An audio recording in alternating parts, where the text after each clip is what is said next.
Cérémonie de présentation de vœux des militants et sympathisants du parti URD au chef de file de l'opposition.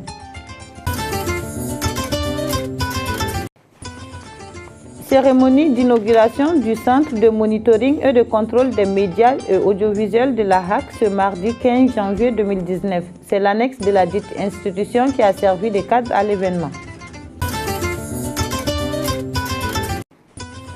Une nouvelle alliance vient de voir le jour, dénommée le Pacte malien pour refondation, PMR. Les fondateurs nous donnent plus de détails dans ce journal. C'était pour vous les titres, chers téléspectateurs. Bonsoir, merci de nous accueillir chez vous et bienvenue dans l'hebdo de la semaine. Comme nous l'avons annoncé dans les titres, le président du parti URD a reçu les vœux des partisans et sympathisants du parti. C'était ce samedi 12 janvier 2019 à la berge du fleuve Niger. Reportage de Madina Traoré et de Roger Kanouté. Comme à l'accoutumée, les militants et sympathisants du parti URD ont présenté leurs vœux du nouvel an au chef de file de l'opposition malienne, au président du parti et à sa famille. C'était au berge du fleuve Niger, Abdrahman Diarra, président de la section jeunesse du parti URD. Jamais nos droits républicains et démocratiques n'ont été autant piétinés et violés. Jamais notre sécurité n'a été autant bafouée. Jamais notre tissu social n'a été aussi fragilisé. Au plan sécuritaire, nous avons hélas assisté à une recrudescence des violences, d'assassinats ciblés, des conflits intercommunautaires avec malheureusement ces lots de victimes civiles et militaires dans le centre et le nord du pays. Amadou Maïga, au nom du groupe parlementaire VRD à l'Assemblée nationale, a réitéré le soutien du groupe au président du parti. Soyez rassurés que nous continuerons à mieux représenter notre parti et notre peuple. Nous nous battrons davantage en vue de restaurer l'espoir.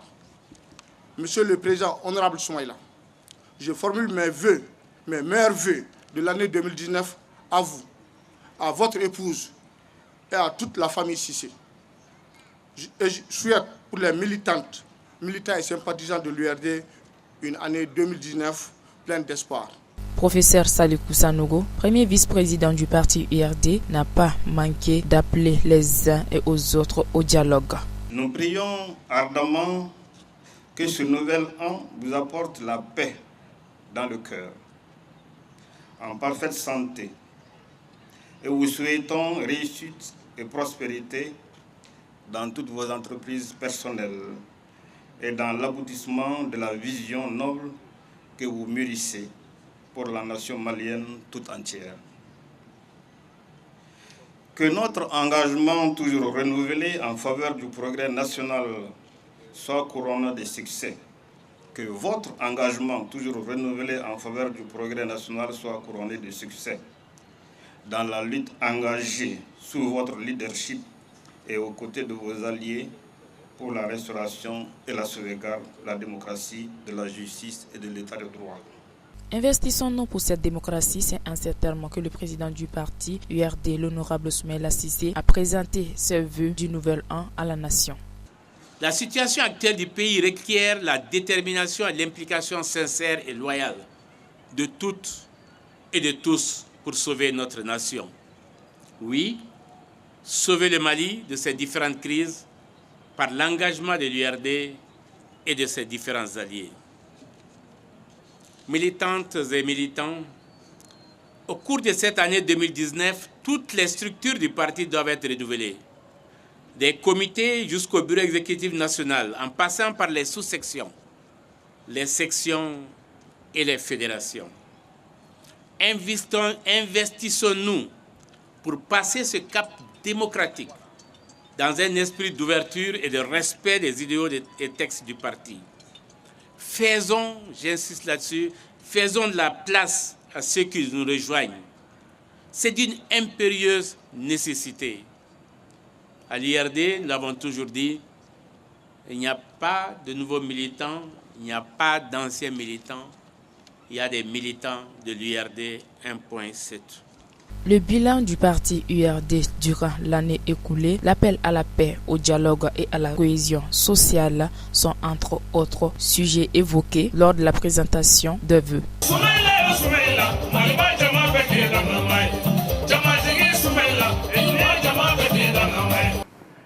Depuis quelques années, la tension ne cesse de prendre de l'ampleur au centre du pays, plus précisément entre les cultivateurs qui sont généralement les Dogons et les éleveurs Peuls.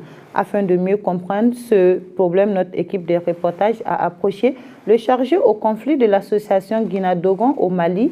Il est au micro de notre équipe de reportage. Kadiatou Guindo et Roger Kanouté.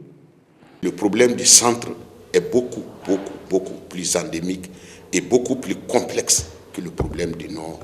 Pourquoi? Pour la simple raison que, c'est-à-dire au nord, on sait à qui on s'adresse.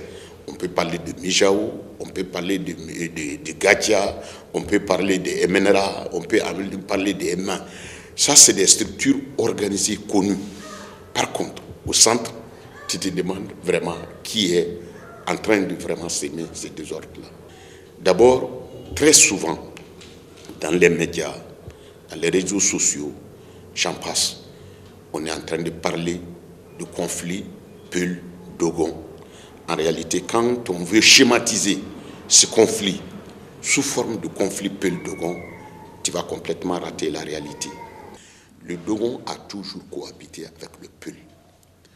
Chaque Dogon a son Peul. Chaque Peul a son Dogon. Nous sommes spécialistes, tu comprends? La nature nous a réunis sur le même terroir. Le même terroir lequel? Le Dogon, il vit d'agriculture. C'est en cultivant la terre qu'il gagne son gagne-pain. Le Peul est éleveur.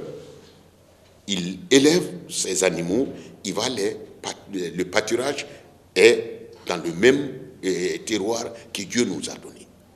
Mais en fait, c'est pourquoi moi, quand on me parle du conflit au niveau du centre, pour dire c'est le conflit Peul-Dogon, je dirais plutôt le conflit agriculteur-éleveur.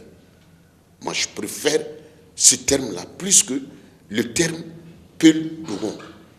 Parce qu'en réalité, quand il déplace le problème, à Kémasina ou bien dans la zone de Nyono, ce n'est pas des Dogons qui sont là-bas. Et les mêmes conflits existent au Burkina, ce n'est pas des Dogons. Dans le cercle de Guinée, les mêmes conflits existent, ce n'est pas des Dogons. Donc, moi, je préfère parler du conflit éleveur et agriculteur. Lorsque, par exemple, il y a les cultures, les Peuls allaient vers le Bourgou, ça c'est dans la zone du Diafrabé, pour aller paître les animaux, pour éviter les cultures des champs. Ils ne reviennent que lorsque les Dogons ont récolté leurs céréales, ils ont acheminé à la maison, les pailles qui restent là, les animaux viennent manger. Il y avait un autre pacte. Le pacte, c'était le quoi? Par exemple, pendant la période chasse, les animaux viennent dans ton champ. Ils vont héberger là-bas. Tu donnes du mil au berger, tu donnes les qualités, tout ce qu'on peut trouver dans le milieu Dogon, d'une manière agricole, tu peux donner au Peul. Et le Peul, il va rester avec les animaux dans ton champ. Ça, c'était le fumier, l'engrais connu. L'engrais synthétique, là, c'est maintenant que ça... Alors, de sorte qu'avec les premières pluies, tu vas sentir que là où il y avait les animaux pour paître est extrêmement différent au point de vue rendement par rapport à un champ où les animaux n'ont pas vraiment séjourné. Donc, il y avait ce pacte entre eux. Un. De deux, l'activité principale du Peul, c'est, par exemple, la transaction des bétails. Ils vendent les bétails, ils rachètent. Ils vendent le lait, ils vendent les sous-produits du lait. Ils vendent les sous-produits du lait. Donc, c'est-à-dire, nous étions complémentaires. Il y a des petits conflits qui arrivent. Un berger qui rentre dans le champ d'un Dogon. Ils vont se taper. À l'époque, c'était un bâton. Tu te blesses, les Dogons ont des médicaments. Dès qu'ils soignent le Peul, le chef du village Peul, le chef de village Dogon, s'assoit, négocie et vraiment, ça recèle. Aujourd'hui, qu'est-ce qui se passe? La bataille, c'est avec des fusils. Et des fusils sophistiqués. Des fusils sophistiqués. Parce que, en réalité, une fois que la balle s'en va, la balle ne choisit pas qui de tout. Il pense que l'ennemi, l'ami, il tue le tout. Donc, maintenant, le conflit au centre, quand tu vas me poser la question à savoir, qu'est-ce qui a amené ça? Honnêtement, ce qui a amené ça, C'est-à-dire qu'il y a l'absence totale de l'État, honnêtement. L'absence totale de l'État. Je donne l'exemple du cercle de Koro, où je te disais que j'étais parti. Tous les sous-préfets, tous les maires, personne n'est au niveau de son arrondissement ou bien de sa commune. Dès lors qu'il n'y a pas un arbitre entre la vie humaine, en ce moment, ça devient la jungle. Ça serait vraiment la raison du plus fort. Il y a eu des infiltrations. Et aujourd'hui, le problème fondamental, c'est-à-dire les infiltrés, j'appelle les infiltrés qui sont venus de la frontière du Niger, de la frontière du Burkina, tant que l'État ne la combat pas, parce que leur site est connu, hein. Ils sont là-bas, ils ont leur base dans la forêt, dans le cercle de Koro, ils sont dans le cercle de Bankas. Tant que l'État ne combat pas ces infiltrés invisibles, tu ne peux pas les voir. Invisibles, pourquoi? Parce qu'en réalité, moi je connais les chasseurs là, leur structure je connais, leur chef je le connais, je sais là où ils sont. Et quand je les parle, j'avoue très sincèrement qu'ils m'écoutent, parce qu'ils savent qui je suis, et à l'heure actuelle que je suis, c'est-à-dire quand on a besoin d'eux, moi je sais où aller les trouver. Mais par contre, de l'autre côté, il y a des combattants, vraiment, qu'on n'a jamais pu identifier formellement. Quelle est la solution? La solution, réellement, ce que moi je propose. D'abord, tu vas trouver qu'il y a des combattants au terroir là-bas. Ils obéissent à des donneurs d'ordre. Je ne vais nommer personne, mais j'avoue que la solution systématique dans un premier temps, qui va résoudre à peu près 90% du problème, c'est que nous, les acteurs qui sont là, quand je dis nous, je ne m'exclus pas, parce que je n'exclus personne.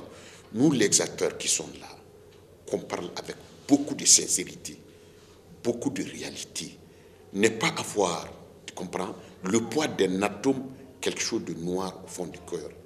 Si on s'assoit, on se regarde en face, et qu'on veut réellement paisible, rendre la vie paisible à nos vraiment pauvres paysans, c'est sûr que ça va résoudre 90% des problèmes.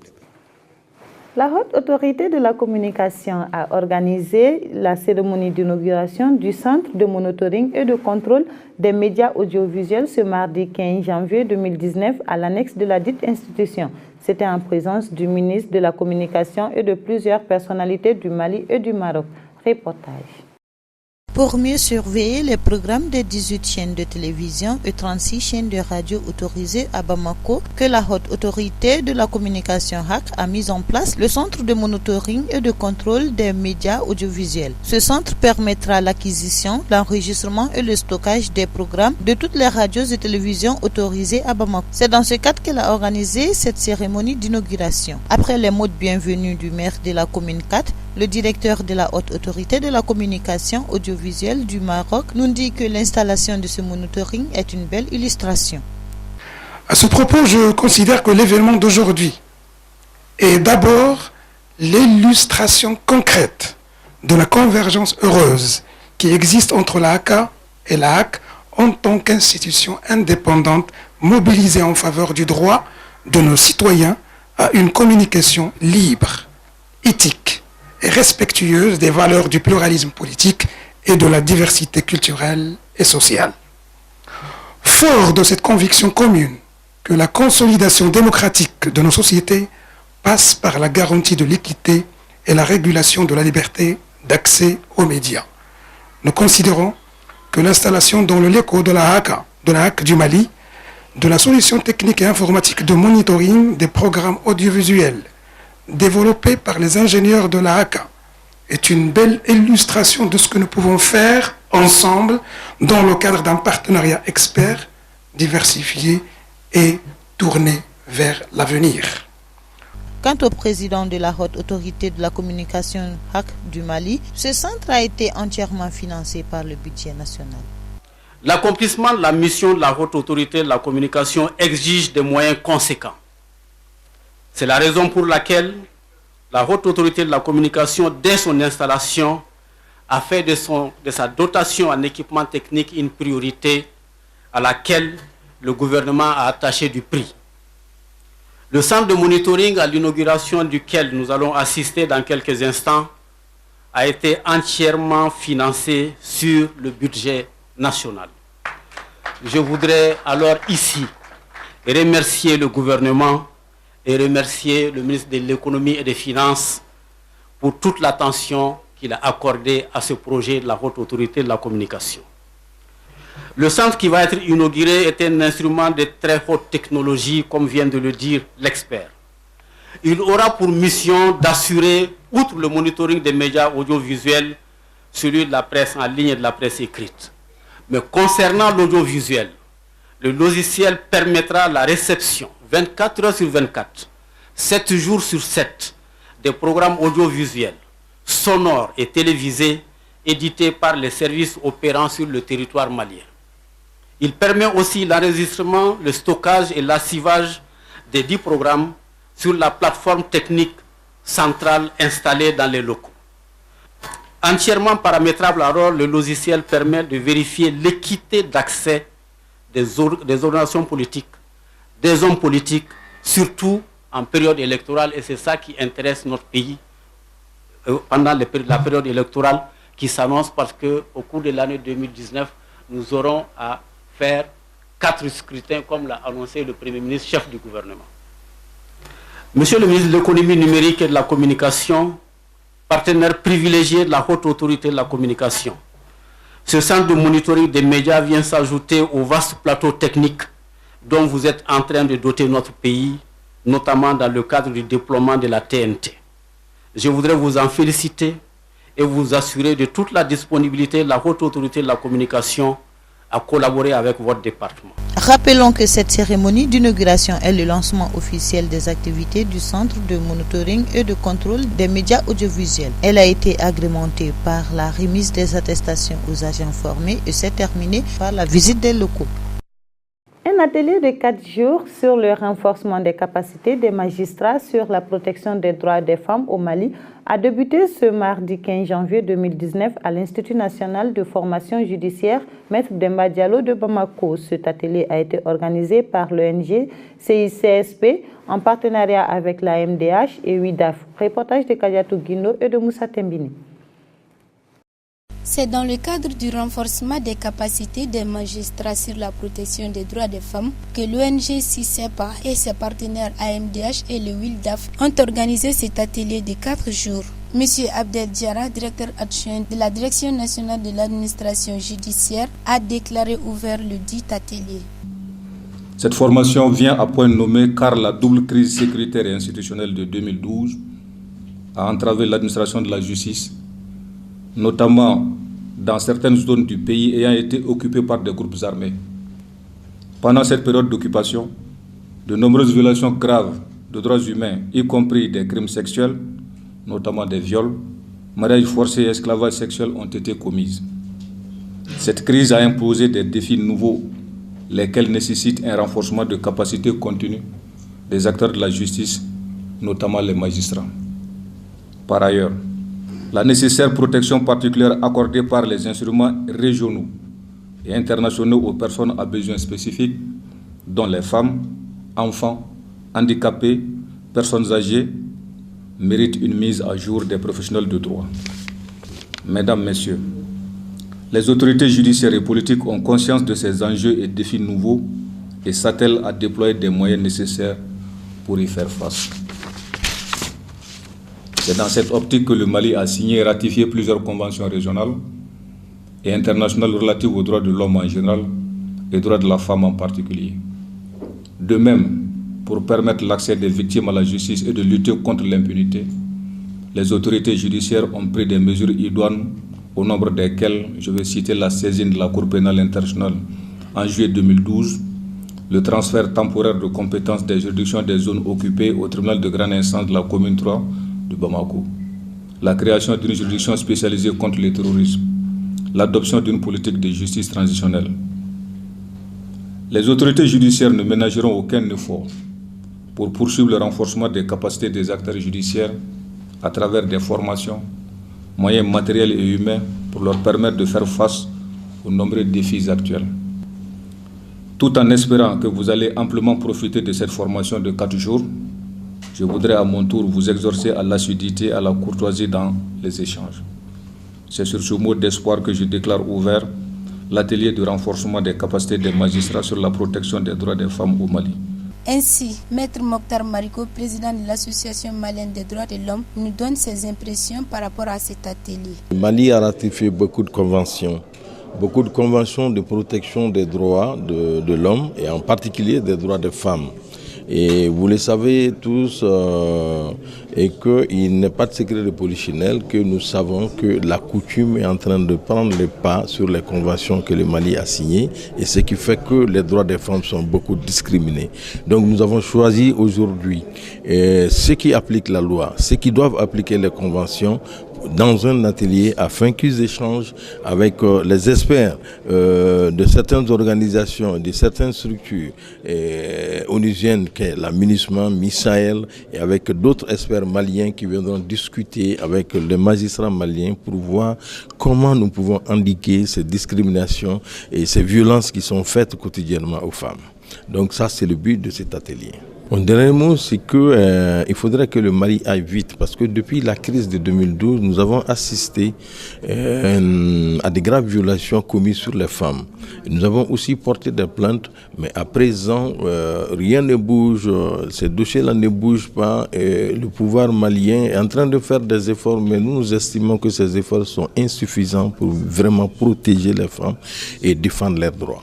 Donc je lance un appel au gouvernement malien afin que l'effectivité des droits des femmes consacrés dans nos textes et dans les conventions soit une réalité. Et pour terminer, Madame Kassongue Claudia, représentante de CICEP Mali, nous donne l'importance de cet atelier. On est ici aujourd'hui pour le lancement d'une formation par rapport à qui touche les magistrats, par rapport à une sensibilisation sur la défense de lutter contre la violence faite aux femmes et aux filles. Et on est ici pour un projet qui s'appelle Hawa, qui c'est un projet qui se développe ici au Mali et dans le même temps en Algérie. Et c'est financé par la Commission européenne, l'Union européenne, et on aura lieu jusqu'à la fin de cette année. On cherche de défendre surtout les défenseurs des droits de l'homme, de la femme surtout, et des femmes et des filles, et aussi les associations, les organisations de la société civile, pour chercher vraiment de les mettre et d'augmenter leur capacité pour cette lutte, pour chercher de lutter vraiment contre toutes ces violences qu'on voit dans les pays, et pour avoir un changement de comportement et de vision par rapport à ça. Je remercie surtout notre partenaire AMDH qui est en train d'organiser cette formation à côté de nous, et aussi notre partenaire WILDAF, qui sont les deux partenaires ici au Mali qui nous soutiennent dans cette démarche, dans cette lutte, et vraiment je les remercie beaucoup. Notons que cet atelier de 4 jours va être répété à Mopti et à Kay. Et à chaque fois, ce seraient 15 magistrats qui vont discuter et échanger avec les experts sur des conventions qui sont relatives aux droits des femmes. Une nouvelle alliance dénommée Pacte malien pour la refondation PMR vient de voir le jour. Elle a été créée par des partis politiques, d'associations et de personnalités indépendantes dans l'objectif de construire une force politique crédible, alternative et s'inscrivant dans la durée afin d'engager résolument le peuple malien dans la reprise par lui-même de son destin national. Afin de mieux comprendre ce pacte, notre équipe de reportage a approché M. Akori Ag-Iknan, président du parti APM Maliko, et un des membres de ce pacte. Il est au micro de Kadiatou Guindo et Roger Kanouté. Le pacte malien pour la refondation, c'est une initiative qu'un certain nombre de formations politiques ont eue, notamment l'Alliance pour le Mali Maliko, le Phare en Kaouli, le BRDM, et puis Solidarité, mais en plus qui doit regrouper l'ensemble des personnes, en tout cas les bonnes volontés, les ressources, les personnes de ressources, les associations, donc les membres de la société civile, les regroupements politiques, afin que nous ayons une autre vision de notre système au niveau national de gouvernance. Nous voulons sortir du schéma opposition-majorité. On ne s'inscrit ni dans l'un ni dans l'autre, on s'inscrit dans la position du Mali.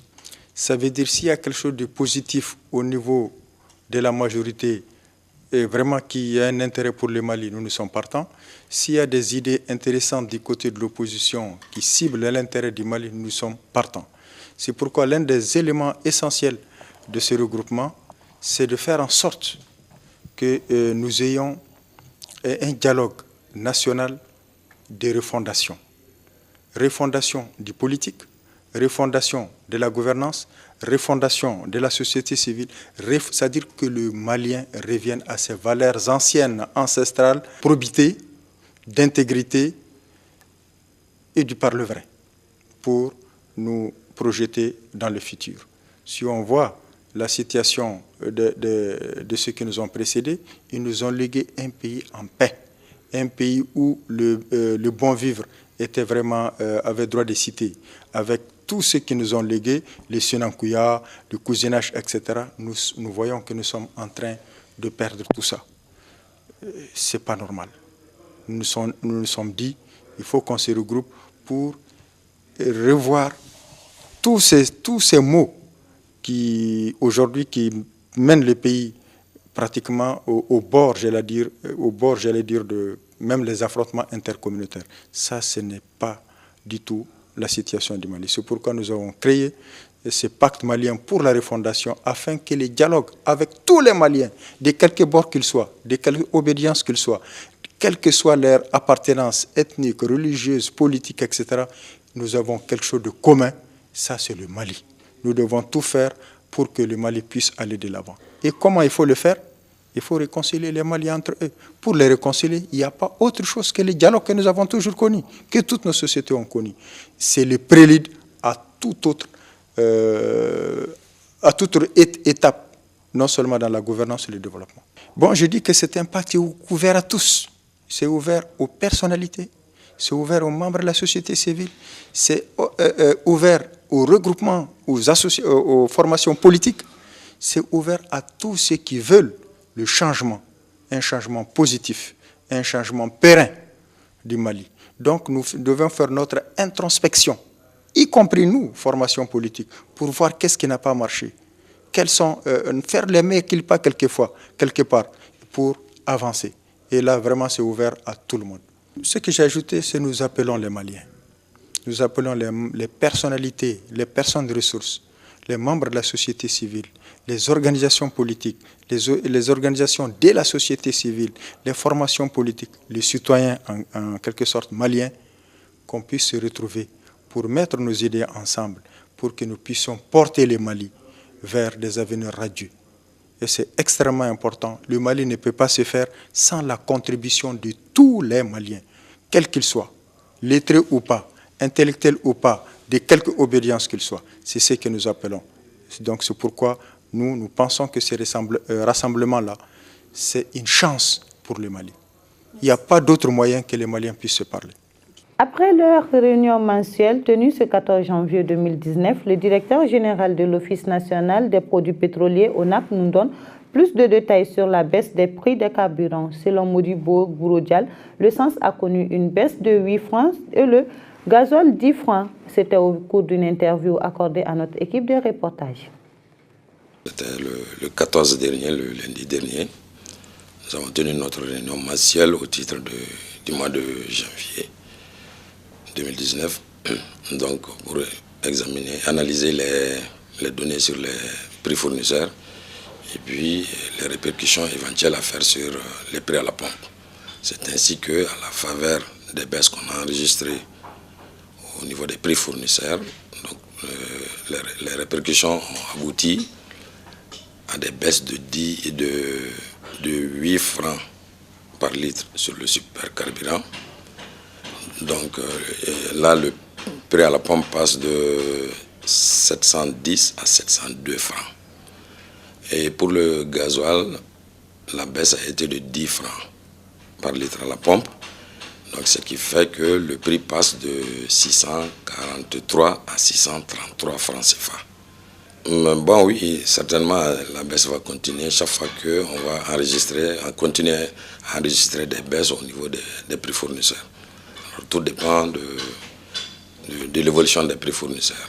Mais chaque fois qu'il y a des baisses au niveau des prix fournisseurs, nous aussi, on va continuer à répercuter ces baisses sur les prix à la pompe, de façon à respecter le mécanisme qui est en place à notre niveau ici. Tout dépend des pays producteurs de pétrole. Bon, vraiment, toutes les décisions se prennent à leur niveau, en tenant compte de beaucoup d'autres choses, peut-être même un peu de la spéculation et de l'offre par rapport à la demande sur le plan international. L'offre de pétrole par rapport à la demande de pétrole sur le plan international et beaucoup d'autres enjeux géopolitiques. Donc tout ça, ça peut contribuer à l'évolution en général, à la hausse des prix fournisseurs. Bon, mais par rapport à la baisse, c'est qu'aujourd'hui, pourquoi la baisse s'explique entre autres à l'offre donc c'est dû à l'offre abondante de pétrole face à une révision à la baisse des prévisions de consommation. Donc c'est ça qui explique les baisses qu'on est en train d'enregistrer depuis bientôt 3 mois. Le gouvernement fait beaucoup d'efforts dans ce sens. Comme j'ai allé dire par le passé,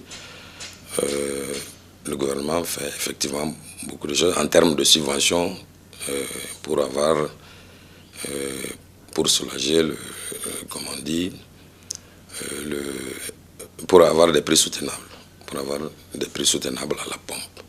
Donc même en cas de hausse, en fait, ce n'est pas l'intégralité de la hausse qui est répercutée, mais la répercussion est partielle. Elle est partielle, et donc la partie qui n'est pas répercutée est prise en compte en termes de subvention de la part de l'État. Donc c'est ça, l'intervention de l'État, c'est ce qui fait que alors, ça aboutit à avoir des prix soutenables à la pompe pour les produits pétroliers. Le dernier mot, c'est que c'est pour que vraiment que les Maliens comprennent comment le système fonctionne et que c'est la transparence. C'est au sein d'une commission qui est là, au sein de laquelle commission siège en plus de certaines administrations qui ont en charge la gestion des produits pétroliers. Il y a les représentants des opérateurs pétroliers et les représentants des associations des consommateurs. Donc tout se fait devant tout le monde ici et c'est comme ça que nous travaillons. Oui. Après un long retard accusé dans les travaux sur le 3e pont de Bamako, faute d'autorisation, les travaux ont finalement commencé ce mercredi 16 janvier. Approchés par notre équipe de reportage, les acteurs s'expriment sur la situation. Reportage de Madina Traoré et de Oumar Traoré. Ici, nous sommes sur le 3e pont de Bamako. C'est le 3e jour que notre équipe de reportage fait le tour sur le pont pour voir l'état d'avancement des travaux sur la voie des cyclistes qui consiste à mettre des câbles électriques dans les trous ouverts. Après un arrêt de quelques semaines faute d'autorisation, les travaux ont finalement repris ce mercredi. Mamadou Diara, chef section réparation câble rive droite EDM. Bon, l'autorisation, la direction nationale, la direction régionale des routes, ou de l'autorisation d'amont, c'est la direction des les travaux, c'est l'EDM. Et entreprise, moi je suis le surveillant du chantier, parce que moi je suis l'agent EDM. Je fais cette section et réparation câble. C'est moi qui suis les câbles, parce que c'est un câble de Begada. C'est un bout de temps, un câble de Balikou. On a un poste à Balikou, un poste de Sotiba. Obligatoirement pour des travaux, on a fait un balisé pour montrer aux gens que nous sommes pour des travaux. Mais il y a un renforcement des réseaux pour qu'on ait une autorisation de drame. Mais il y a eu beaucoup de tractations quand on il faut direction nationale il y a autorisation plus l'accord de la directrice régionale qui surveille les ponts. Maintenant, comme on point de patrimoine, on sait qu'à sans l'autorisation de la direction nationale, autorisation de drame, énergie électrique à Gadou, il a autorisé. Les câbles, c'est le câble électrique, courant de réseau de 30 000. C'est pour notre poste de Balkou et le poste de Sotiba. C'est deux départs de 30 000. Bon, beau travaux de là. Entreprise comme les gars, l'EDM est là pour suivre les travaux. Mais mi répond à l'EDM, l'EDM a travaux. C'est la direction régionale même qui a autorisé les gens à ouvrir les ponts. Après les travaux, on met là à Datou. Baringa Gelendi, vous avez la câble de l'eau. C'est un tour de 1000 et quelques mètres de Bekasama. Et puis obstacle Badembala. On a obligé les deux départs Nayada pendant faut attaquer point du follow. Point 1616 mètres. N'a pas qu'il y a câble d'eau là, les deux départs. Il y aura mano. En bas de changer fleni. Après on claque à Datou, on a un câble posé quand on a fibre d'eau. N'en sera un poste là. On a point Datou à non. Selon Sekou Cissé, chef d'équipe de l'entreprise qui travaille sur le pont, ce boulot a été ordonné par les autorités pour la population. On la demande des excuses parce que c'est un travail du pays. C'est les autorités qui ont ordonné qu'on fait le boulot. Donc le boulot elle ne peut pas aller sans ces encombrements. Donc on veut aller vite pour qu'on arrête un peu les souffrances. Mais c'est une obligation aussi. C'est des câbles électriques qu'on doit poser pour soulager aussi ces mêmes peuples-là. Je crois que c'est des choses comme ça. Les autorités quand même ont ordonné le travail. On a les informations, on a donné les informations à la police. Je crois que c'est l'essentiel pour la société qui travaille. Les autres choses maintenant, je crois que s'il n'y a pas eu de communication, bon, on s'en excuse. Mais je crois qu'ils doivent nous comprendre aussi qu'on travaille pour eux. C'est notre objectif pour eux aussi. S'il y a des accompagnements, donc ils nous excusent. Ah oui. Le directeur national des routes explique que ces travaux sont en train d'être exécutés sur la voie cycliste du 3e pont pour le bonheur des Maliens et dans un délai bien déterminé. Les travaux qui sont en train d'être réalisés sur le 3e pont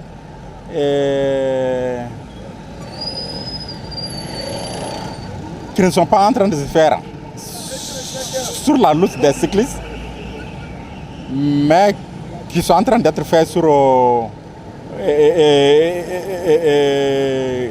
là où des câbles, là où il est prévu qu'il y ait des câbles d'énergie de Mali, les réseaux de fibre optique et autres passent. EDM est effectivement en train d'intervenir à ce niveau sur notre autorisation. Et ça a fait que le passage des cyclistes a été fermé, mais la déviation a été signalée pour que les cyclistes, pour que les motocyclistes empruntent provisoirement la même route que les automobilistes. Uniquement dans le sens Sotiba et Misabougou, sinon de l'autre côté, il n'y a pas de problème. C'est juste pour vous rassurer que EDM est en train de faire ces travaux en parfaite coordination avec nous. Et c'est pour le bonheur des populations riveraines de la rive droite qui souffrent énormément de coupures de courant. En fait, ils sont en train de placer un réseau électrique de beaucoup plus grande capacité qui va résoudre le problème de coupure d'électricité sur la rive droite. Et nous invitons les motocyclistes à la patience, c'est juste pour un moment. Et vous avez remarqué qu'ils ont commencé à tirer les câbles déjà. Plus tard, un mois maximum, tout ça c'est fini. Et puis les choses vont rentrer dans l'ordre. Nous demandons donc leur compréhension, leur indulgence pour d'ici la fin de ces travaux. Notons que le 3e pont de Bamako est un patrimoine culturel de l'État et ces travaux se réaliseront dans certains endroits de la capitale malienne dans les jours à venir. Le président du Conseil national de la société civile s'exprime par rapport à la situation actuelle du pays, particulièrement celle de la sécurité. Ainsi, il interpelle l'État malien pour plus d'efforts pour maintenir la quiétude de la population. Il est au micro de Kadiatou Guindou. La situation actuelle du pays n'est pas réluisante du tout, parce que nous savons que nous sommes assaillis par beaucoup de défis, en commençant par le défi sécuritaire d'abord, partout sur le territoire, particulièrement aujourd'hui concentré au centre, avec les massacres de nos communautés. C'est un défi à relever, énorme. Nous avons également le défi même de la gouvernance, qui est là, omniprésente aussi, et auquel nous devrons faire face. Nous avons le défi de la pauvreté, et de la paupérisation de nos communautés. Et le pays se trouve enclavé, entouré par tous les pays voisins. Et depuis 2012, nous sommes dans une situation extrêmement difficile. Mais je sais bien que le pays a pu surmonter grâce aussi à l'appui, à l'aide de nos pays amis, mais particulièrement par l'endurance, je peux dire, des citoyennes et des citoyens maliens. Parce que nous savons aujourd'hui qu'il y a des familles qui font 48 heures, 72 heures sans s'alimenter. Et ce n'est pas facile. Donc, nous faisons face à une situation, je dis en résumé, pas reluisante. Nous devrons relever ce défi-là et nous ne pourrons le relever que réellement en s'unissant. C'est dans l'union nationale que nous devrons faire face à ces défis pour entamer un dialogue réel, un dialogue sans embâche, un dialogue sincère pour nous-mêmes et pour les communautés qui souffrent, pour que nous puissions nous donner la main et faire face à ces défis. Et on a d'autres défis, mais les défis majeurs que je viens de citer, c'est les défis qui ne nous attendent plus. Le rôle de la société civile joue déjà son rôle. Par rapport à la sécurité, c'est vraiment d'alerter nos autorités, notre gouvernement, par rapport à son engagement pour résoudre ce problème. Parce que seul le gouvernement a le monopole de la violence. Nous l'accordons, nous l'acceptons parce que nous avons une armée. Et ce gouvernement et cette armée, c'est nous qui les payons, c'est nous qui les armons. Et c'est à nous qu'ils doivent donner cette sécurité.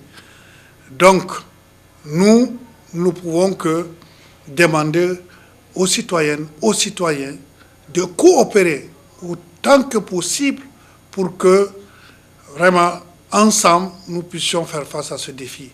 D'autres défis que nous faisons, c'est que nous apportons nos contributions à travers des critiques, à travers des propositions très claires à notre gouvernement, aux autres parties prenantes, parce qu'il y a les partis politiques aussi qui sont parties prenantes, sur l'échiquier national, et aussi à nos partenaires techniques et financiers, aux amis tout court du Mali. Nous ne nous asseyons pas, nous connaissons notre devoir et nous le jouons.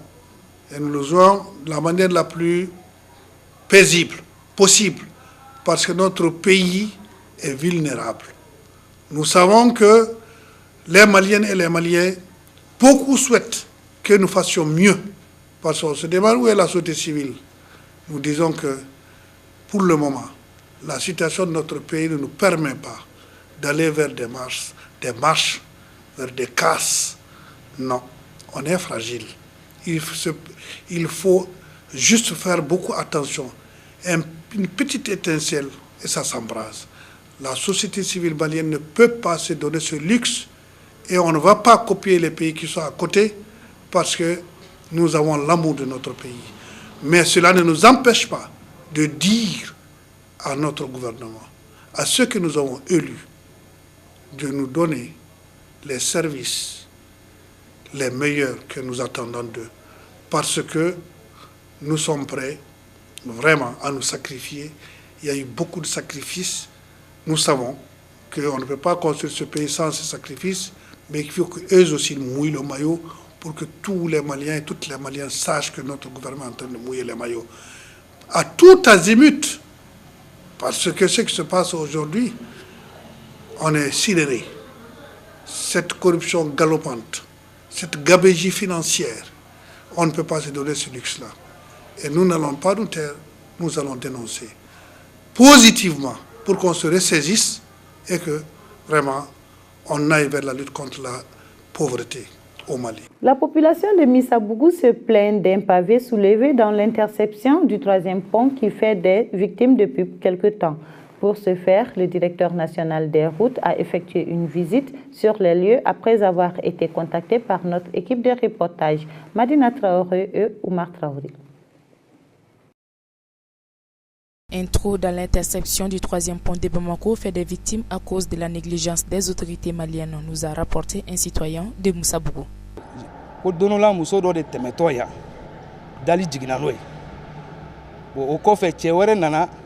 O fana bina wo fa tagamato bon antoro la wula fa anga demsonu ko wina kane u sena yala bolla bon utoro bolle la anga den kelen bina ko bon ko in kero chukul la raga bi pont de sans fait ka bo pont wo fait wo fleni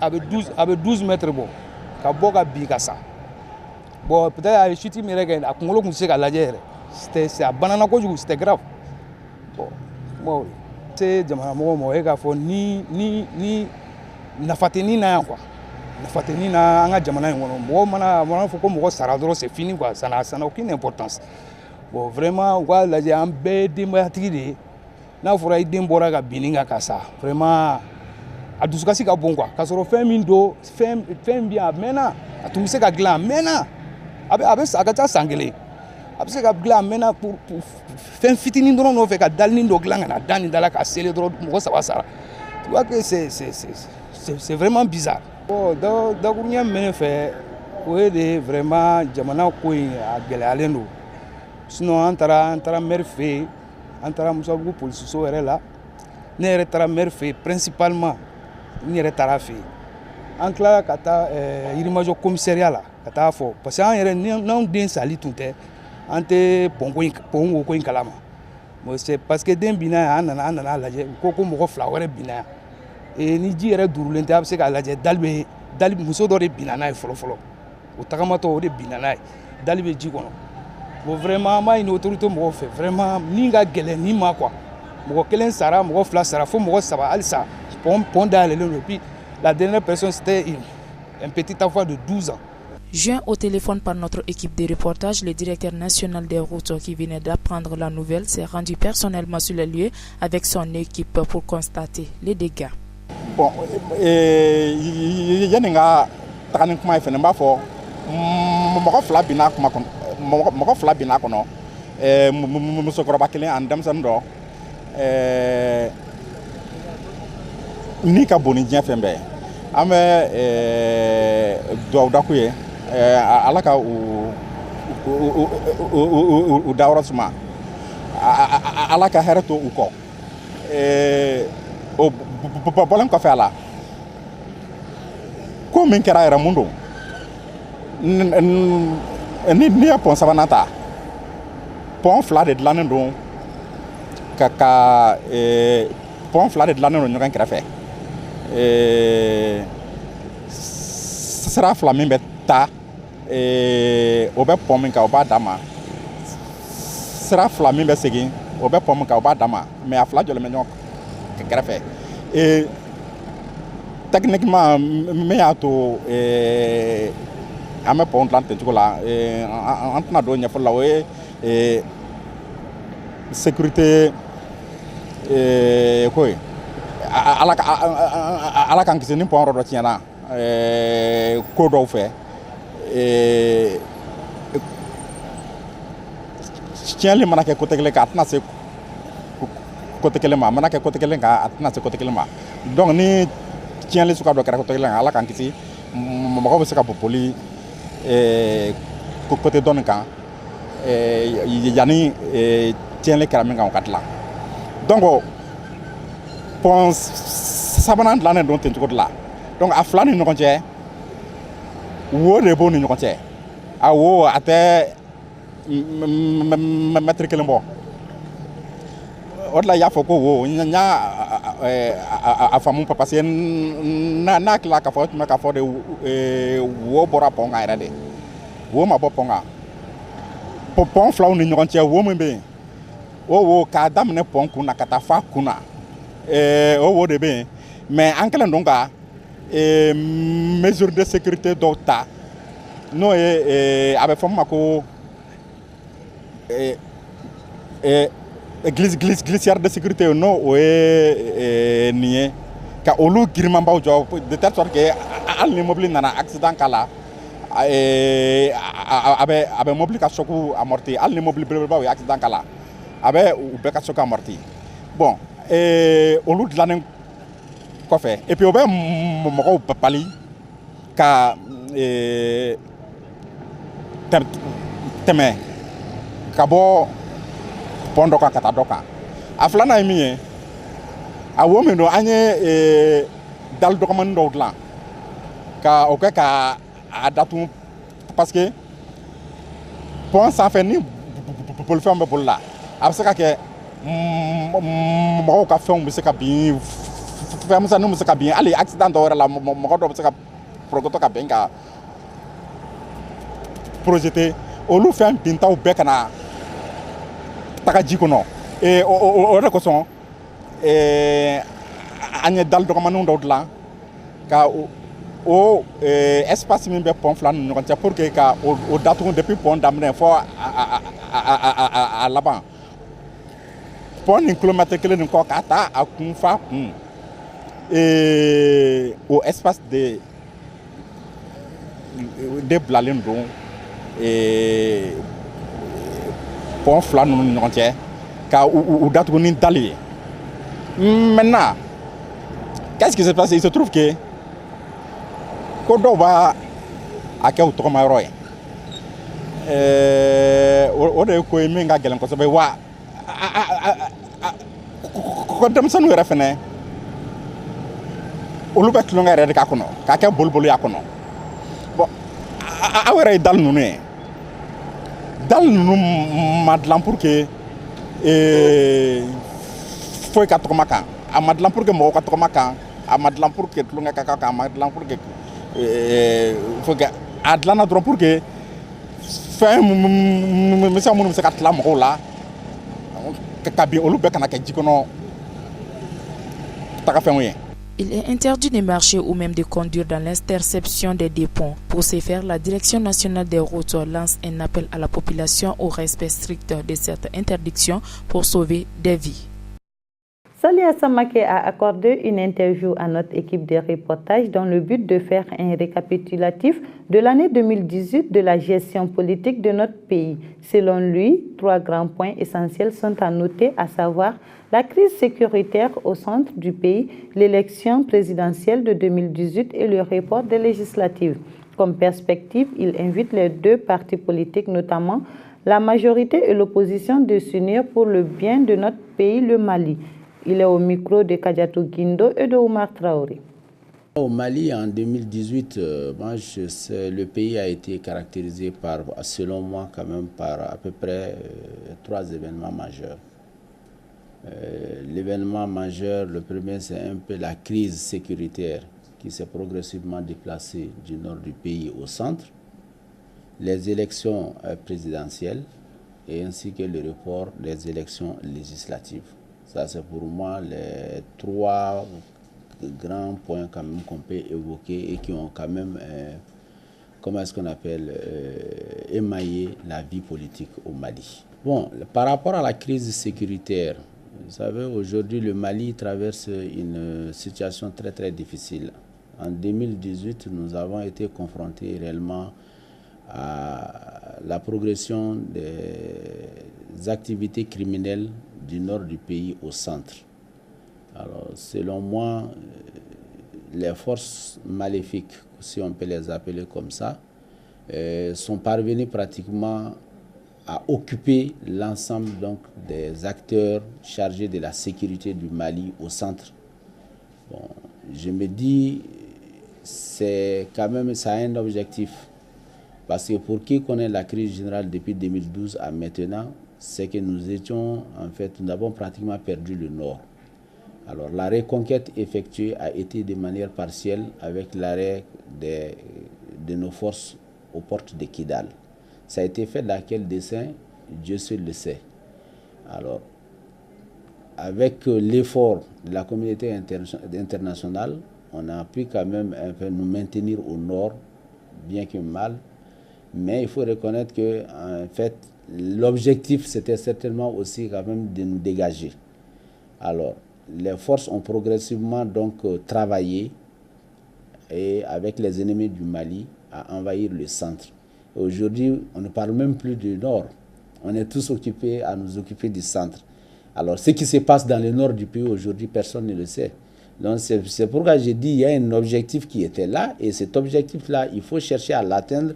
Et si on ne prend pas garde, nous risquons pratiquement de perdre le nord du Mali. Et que Dieu nous en garde vraiment. Ça, c'est par rapport à la sécurité, à la situation sécuritaire.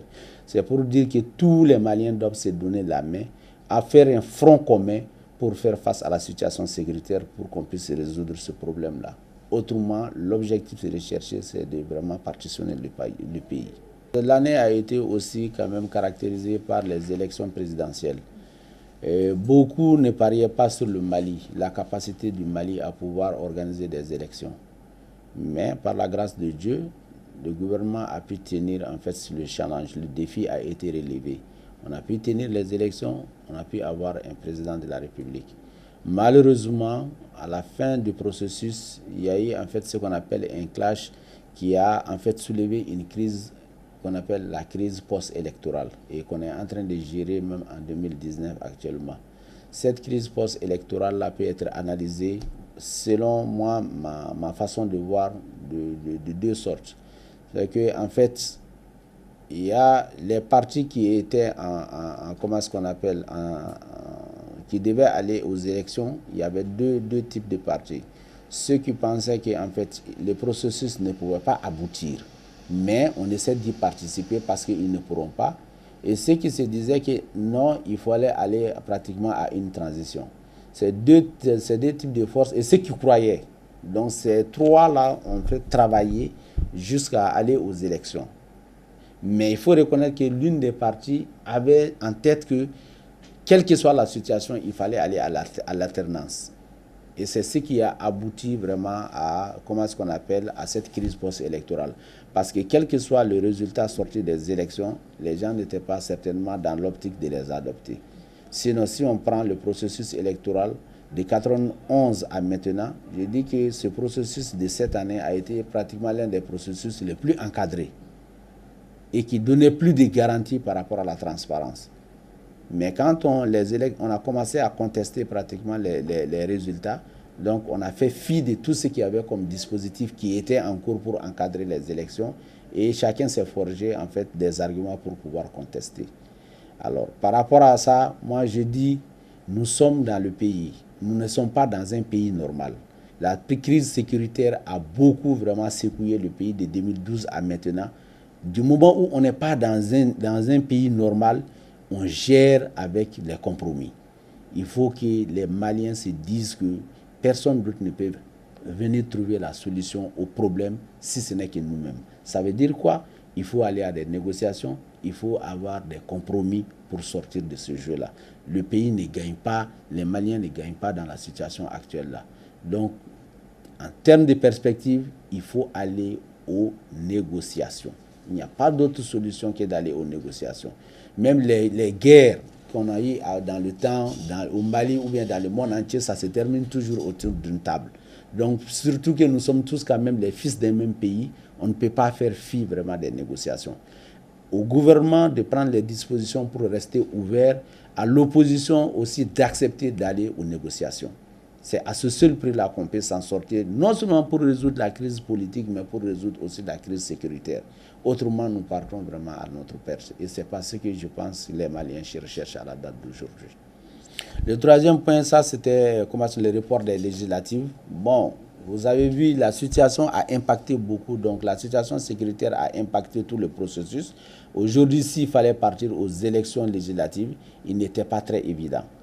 Alors, il a été proposé d'aller au report. Le report avait été accepté par l'ensemble quand même des partis qui devaient aller aux élections. Mais on a vu qu'après le report, certains se sont en fait, comment est-ce qu'on appelle, mis en bouclier pour dire que bon, le report a été fait. Parce que la conséquence logique du report, c'est la reconduction quand même comment est-ce qu'on appelle, du mandat des députés. Mais même ceux qui avaient demandé le report savaient pertinemment qu'il n'y avait pas d'autre solution que reconduire quand même pendant la période intérimaire les députés.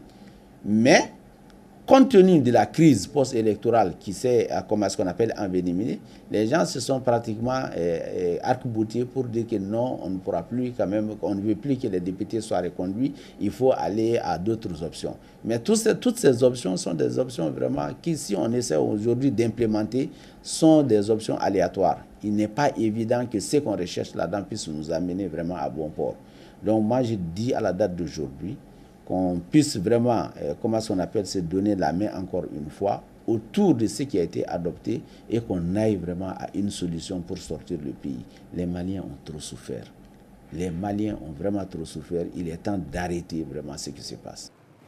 Enterrée après une grande mobilisation de la population, la révision constitutionnelle vient de refaire surface par le décret numéro 2019-006 PMRM du 14 janvier 2019 portant nomination au comité d'experts pour la réforme constitutionnelle Noum Togo, conseiller en communication du chef de file de l'opposition au micro de Madina Traoré et de Sidi Maman Sidibi. Aujourd'hui, le gouvernement, quelques mois plus tard, après le combat du peuple malien qui s'est mobilisé à des milliers de personnes sorties pour dire non à la révision constitutionnelle, le gouvernement de facto d'Ibrahim Boubacar Keïta revient encore avec ce plan machiavélique sans changement pour parler de la révision constitutionnelle. Parce qu'en parlant de la révision constitutionnelle, ils nous parlent aussi de l'accord d'Aché. Pour eux, aujourd'hui, c'est que la constitution malienne, qui est la loi mère, la constitution malienne, pour eux, aujourd'hui, l'accord qu'ils ont signé, ils pensent à travers l'accord, il fallait modifier la constitution malienne. Aujourd'hui, nous pensons que depuis quelques années, il y a quand même des petits problèmes, pour ne pas dire, il y avait des problèmes dans la constitution. C'est pour cela le travail de Daba Diawara. Autant Amadou Toumane Touré, il y a eu des consensus qui se sont dégagés concernant l'organisation peut-être des élections, pour faire en sorte que les trois structures soient ensemble, pour parler aussi d'autres aspects de la Constitution. Les Maliens étaient pour le principe de la révision constitutionnelle. Mais nous avons dit que cette révision constitutionnelle aujourd'hui ne peut pas se faire sans les Maliens. Ce qu'il faut regretter. Aujourd'hui, la proposition pour le gouvernement, ils sont en train de mettre des experts pour parler de la révision constitutionnelle. On a des bons constitutionnalistes. La première des choses, c'est que nous pensons sur la révision constitutionnelle, il faut avoir l'accord politique entre les Maliens d'abord. Par accord politique, qu'est-ce que j'entends par accord politique? C'est de mettre les Maliens ensemble et que les directives, ça veut dire le consensus, soit dégagé entre les Maliens pour dire on révise tant, on fait tant, on enlève tant, on ajoute tant. Sur ce principe d'accord, nous tombons d'accord sur ce principe, il est facile de remettre le document à un expert ou à des experts pour faire le travail. Mais sans le consensus préalable des Maliens et des Maliennes, nous pensons que la révision constitutionnelle se l'engage dans leur bureau en essayant de mettre quelque chose sur le papier pour venir, pour forcer la main des Maliens. Nous serons intraitables sur le dossier. On sera comme il y a 6 mois. Nous nous battons pour mettre à l'échec cette révision constitutionnelle de façon très claire, sans autre forme de transition. Nous voulons l'apaisement, qu'ils discutent avec les gens et qu'ils trouvent des consensus politiques. L'ensemble des tendances, ceux qui sont chargés du jeu de ce pays, que ce soit des cultivateurs, des éleveurs, ça veut dire des maçons, que tout le monde soit invité pour qu'ensemble, que les Maliens se donnent la main pour aller vers une révision consensuelle. Le Rassemblement pour le Mali a rencontré ce jeudi 17 janvier 2019 l'Union pour la République et la démocratie à la demande du RPM. Cette rencontre s'est tenue au siège de l'URT 6 à Badalabougou. Eux avaient pour objectif de renouer le dialogue politique. Dr Bokari Treta, le tisserand en chef, nous fait savoir qu'ils ont convenu avec l'URD de prendre en main leurs responsabilités. Je voudrais me réjouir de la franche discussion que nous avons eue entre deux délégations, empreinte d'esprit de camaraderie et de grande fraternité. Des discussions très importantes qui nous ont permis de nous mettre d'accord entre délégations, qu'à partir donc de ce moment, de chercher à regarder dans la même direction, de travailler à conjuguer nos efforts pour œuvrer pour la décrispation de la situation politico-sociale de notre pays, à prendre l'initiative par des actions tous azimuts pour ouvrir le dialogue politique entre toutes les composantes de la nation malienne, en vue donc de créer les meilleures conditions de réalisation de nos ambitions pour le Mali.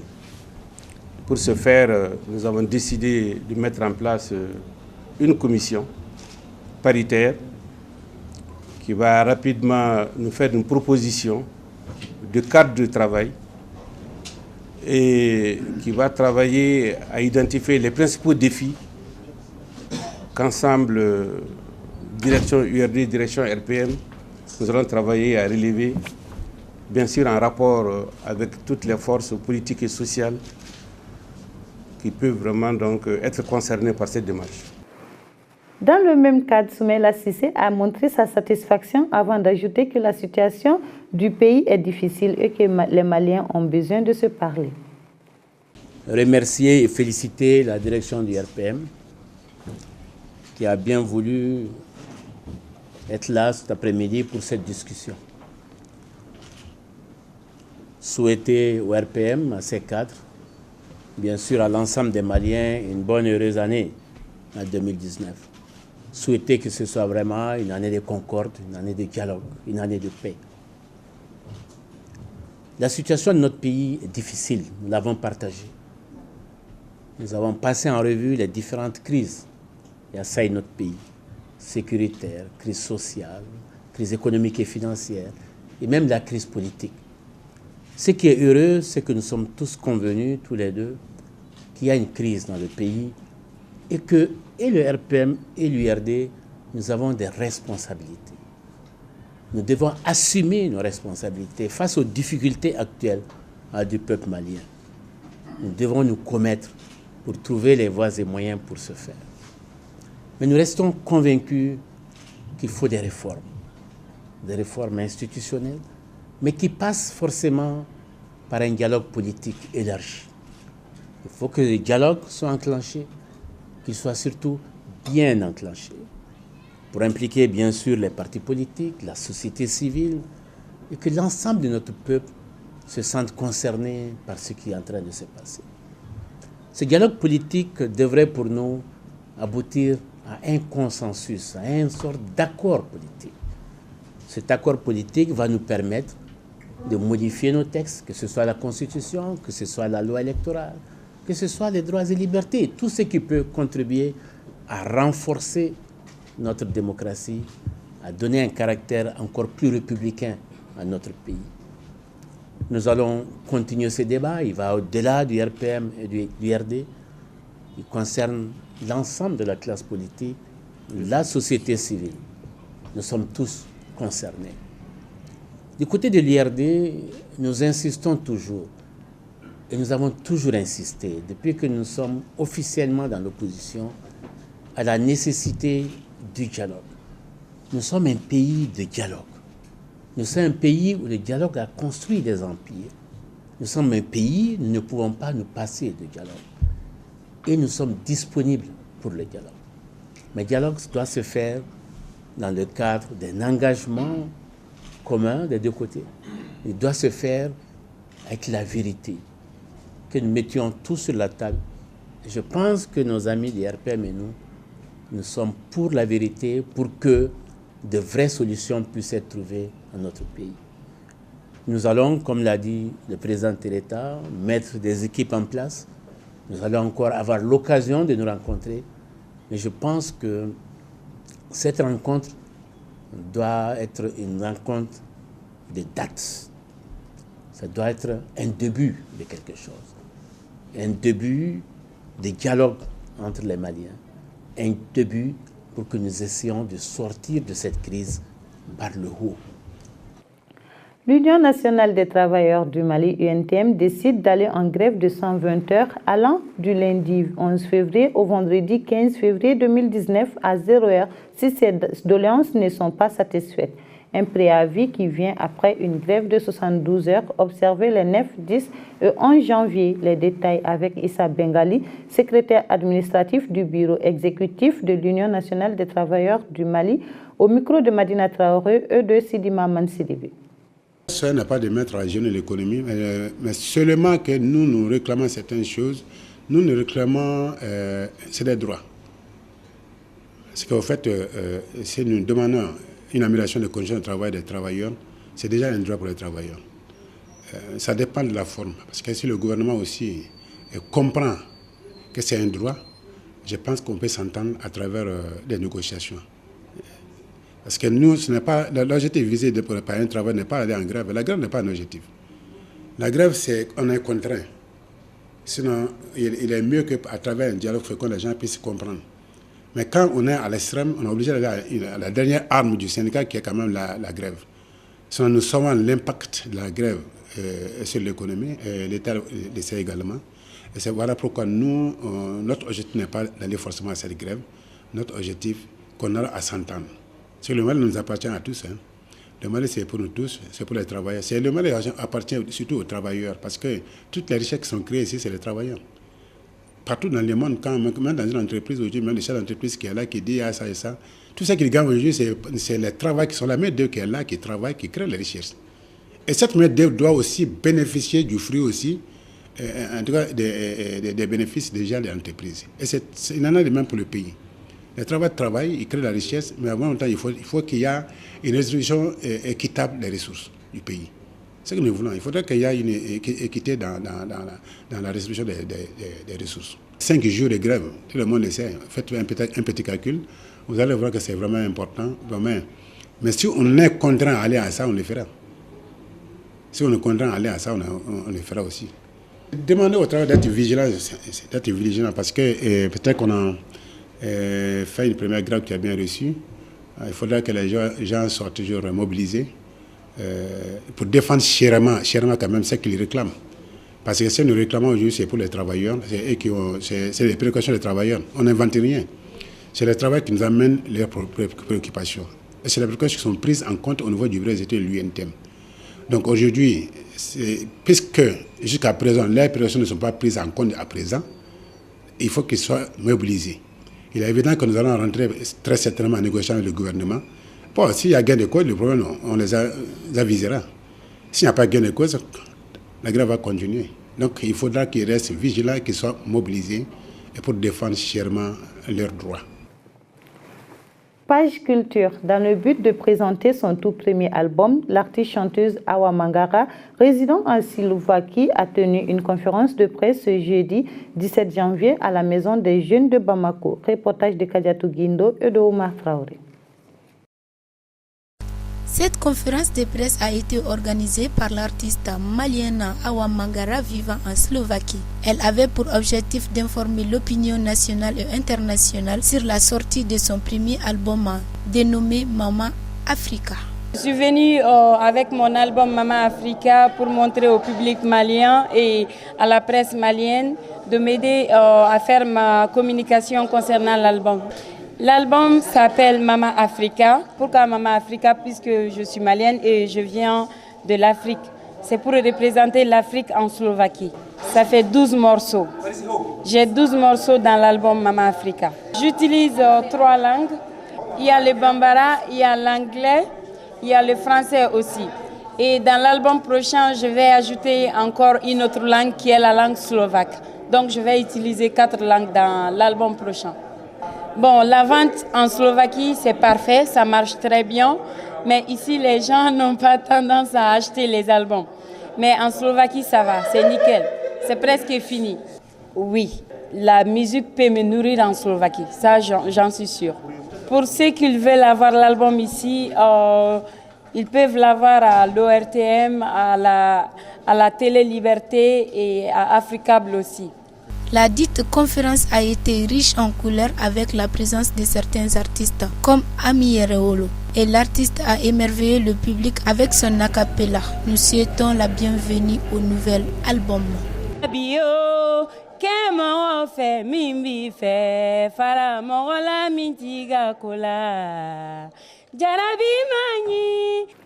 Sport à présent, un bilan mitigé selon la présidente de la Fédération malienne d'athlétisme. Plusieurs objectifs atteints, mais il reste encore beaucoup à faire. Voici les quelques mots de Sangaré Aminata Keïta, réélue récemment vice-présidente de la région 2 de l'athlétisme en Afrique. Propos recueillis par Awaka Missoko et Oumar Traoré. Juste qui vient de s'achever, on l'avait mis sur le volet de la compétition, de l'organisation des compétitions, autant la participation de la compétition que nous organisons ici à Bamako, et aussi notre participation au niveau des compétitions internationales, et aussi l'organisation des stages. Vous savez, là aussi, c'est un des volets des stages que nous organisons à notre niveau ici à Bamako, et des stages qui sont organisés au niveau des centres. Donc, on peut dire que cette année, nous avons pu boucler notre programme sur le plan des compétitions. Toutes les compétitions qu'on a initiées ici au Mali, et le championnat national, et les championnats au niveau des jeunes, cadets et seniors, les meetings que nous faisons au niveau de à 100, donc nous avons pu boucler tout cela et vraiment ça s'est assez très bien passé. Et aussi, il y a l'organisation des stages.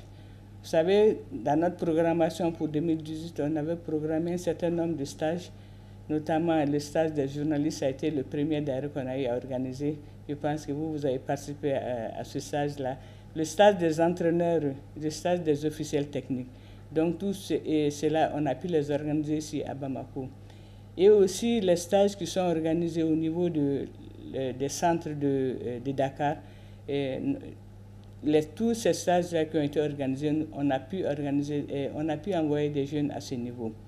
Pour la compétition, j'ai dit tantôt qu'on a pu organiser toutes au niveau de Bamako. Et les participations au niveau africain aussi, c'est vrai qu'on est monté cette fois-ci sur les podiums, les Jeux de la francophonie où Djanabou a pu avoir la médaille d'or.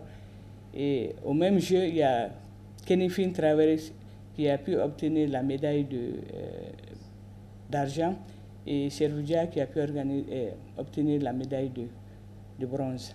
Indépendamment de cela, au jeu de la jeunesse à Buenos Aires, vous savez, il y a le jeune Issa Sangaré qui s'est classé 8e mondial sur les 100 mètres en réalisant une nouvelle performance. Donc tout cela, on peut dire que l'année a été fructueuse parce que c'était l'objectif principal aussi, organiser aussi, chercher à monter sur le podium au niveau international. Et aussi, on a pu doter les ligues, pratiquement toutes les ligues de petits matériels, poids, les instruments de mesure et autres. Mais beaucoup est à faire encore. Bon, cela m'amène à parler en perspective de ce qu'on va faire.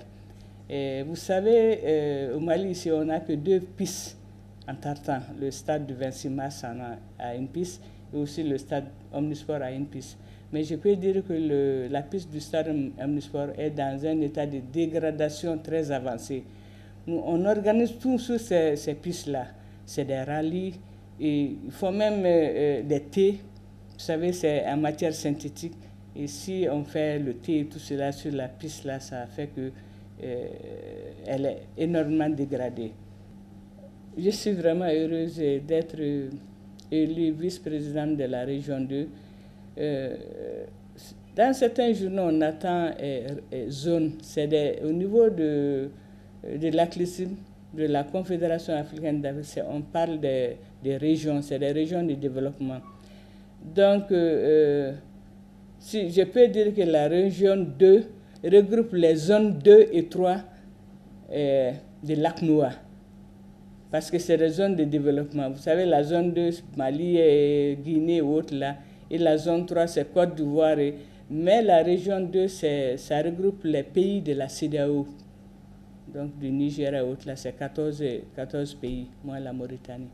Donc je suis vraiment heureuse d'être à ce niveau.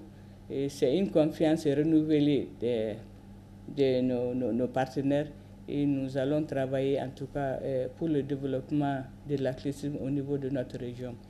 Et le nouveau président qui est un Nigérien, dans sa programmation, donc il y a le financement qu'il va chercher pour qu'on puisse organiser le maximum de compétitions au niveau de notre région. Parce que c'est l'organisation des compétitions qui fait que le développement, on peut le faire facilement. Parce qu'on a beau s'entraîner, on a beau acquérir du matériel, mais si les compétitions ne sont pas organisées au niveau jeune, au niveau senior, difficilement on arrivera à des performances. Page noire de cette édition. Décédé à Rabat le vendredi 11 janvier 2019, le corps de l'inspecteur général des douanes Salif Koulibaly est arrivé à Bamako dans la nuit du samedi pour les funérailles. Plusieurs personnalités ont assisté aux obsèques qui ont eu lieu ce dimanche 13 janvier dans sa famille à Faladje. Reportage de Moussa Tembine. La mort a encore frappé à la porte des vaillants cadres de notre pays. C'était ce vendredi 11 janvier le tour de Salif Kardjiki Koulibaly. Né le 1er février 1951 à Kaï, où il fit ses études primaires jusqu'au niveau du diplôme d'études fondamentales. La fonction de douanier lui amena à Bamako comme agent de conservation en 1967.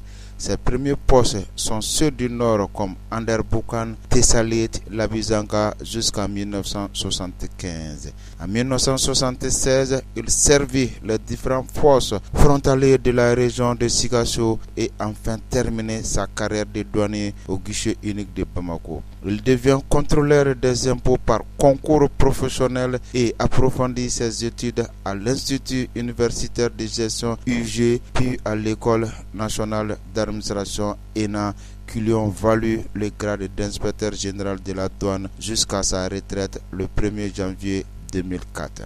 Parents, amis et collaborateurs, tous présents avec le cœur attristé pour accompagner Salif dans sa dernière demeure.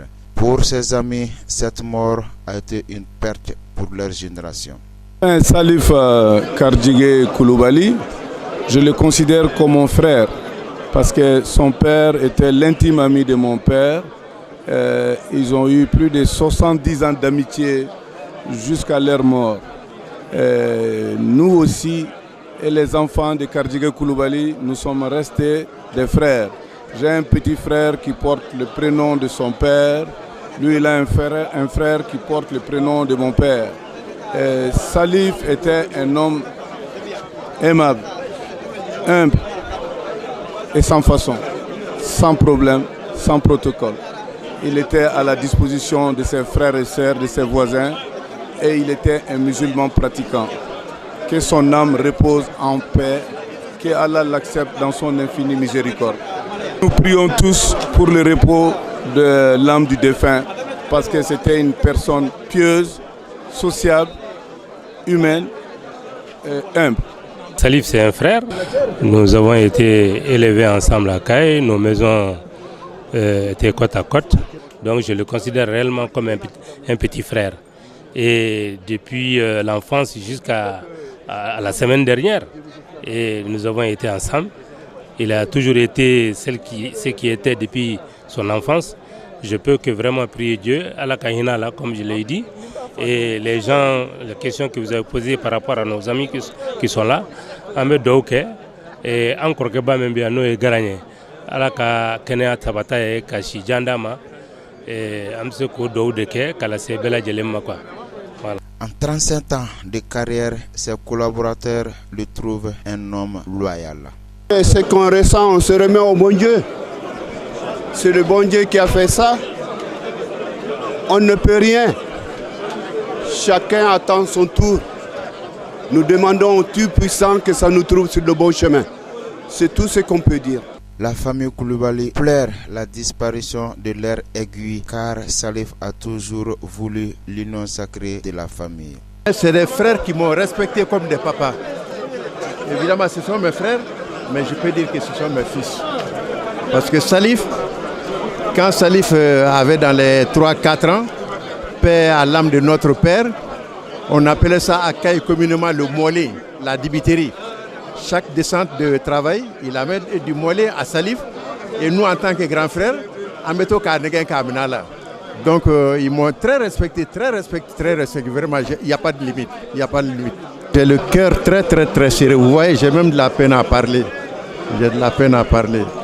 Bon, si je continue, je crois que je vais même verser des larmes, mais c'est des larmes de détresse.